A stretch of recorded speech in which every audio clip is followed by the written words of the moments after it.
The lob doesn't exist. Hey guys, Coach Casey here, the guy from Instagram who yells pop. You can follow me on Instagram at tenniscoachcasey.com. No .com.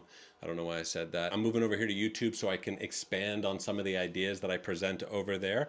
Now, last week I presented the lob doesn't exist. The lob is the overhead, baby. This is my way of saying that by changing the language and the way you perceive problems and being more solution driven, this is going to help you overcome problems like the lob. And on top of that, it's also going to help you and your team, the culture on your team, your doubles partner and your doubles team, become a more proactive and confident team. Before I get into that, which I will near the end of this video, I just want to talk quickly about what the lob is. Now, I'm somebody who grew up playing tennis, played as a junior, went to Ohio State University on a scholarship, played ATP, okay? I understand full well what the lob's like.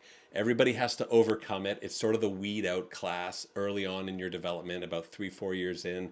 You hit a bit of a plateau where you're losing to moon ballers, right? You hate people that don't create pace. It keeps tennis pros in business. Now, I can tell you confidently that the #1 request we get as tennis coaches is, how do I beat the lob?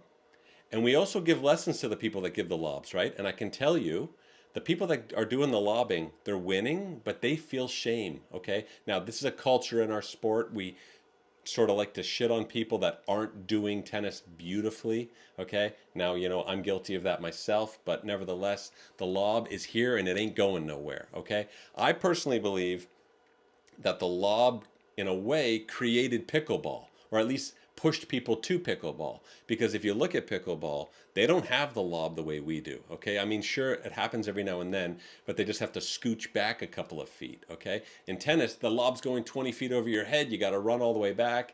It's a very demanding behavior. Pickleball doesn't have that. Pickleball, you show up with a parrot on your shoulder, you goof around for a bit. You can tell that I'm not the biggest fan. I mean, I appreciate it, okay? I respect it a lot more than some other people. Nevertheless, the lob is what makes tennis beautiful, okay? Start embracing it. I think a couple of things quickly. The lob, it's the movement that's killing people, right? Talk to your coach, work on that crossover step.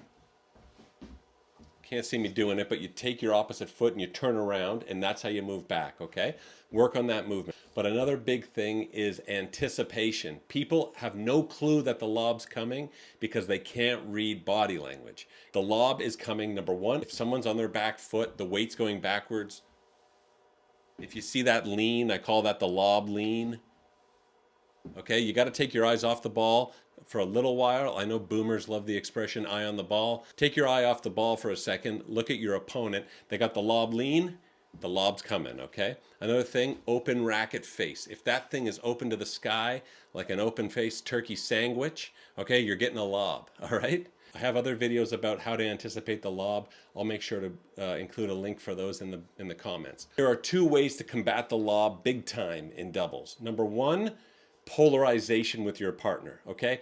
People are getting really affected by the lob because they're hanging out near the service line. They're doing that because they think by hanging back, I'll be able to cover the lob. What you're actually doing by hanging out around the service line is you're eliminating yourself from the poach, and you're not being aggressive at the net. And if you do get lobbed, you're so far back that when you do go to hit an overhead, it's not going to be very effective because you're so far back. Polarize yourself and your partner. So you, if you're the net player, get right up close to the net. Your baseline opponent can go all the way back. Now you have polarity. Now you have a clear understanding of roles. Person at the net, don't worry about the lob. Okay? If you get lobbed, yell switch. Go to the other side, your partner covers your back. At least now you both can get clean looks at the shot. By doing this, you're going to get more volleys, you're going to get easier high balls, and this should help you a lot. Another thing, embrace the swing volley. If you don't like the overhead, okay, the lob is now called the swing volley. I think this is an ignored shot at the club level that needs to be prioritized. If you don't have the overhead strength because you didn't grow up playing baseball or volleyball, and this is more natural, bang this, okay? Work with your coach, get the pop going on the swing volley, and let's start using the swing volley. Now, big pro tip, hit the swing volley down the middle of the court.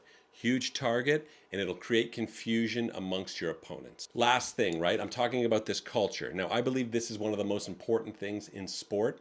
It's the concept of being proactive and choosing a language that elicits a more aggressive and confident behavior in the athlete. So for example, if you've seen Ted Lasso, he put believe on the wall, right?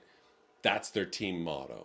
By creating a language, by choosing slogans, by seeing problems through the solution lens, you will create a confidence. You will create a stirring amongst the team. This energy will translate onto the court and you will become more confident and more proactive.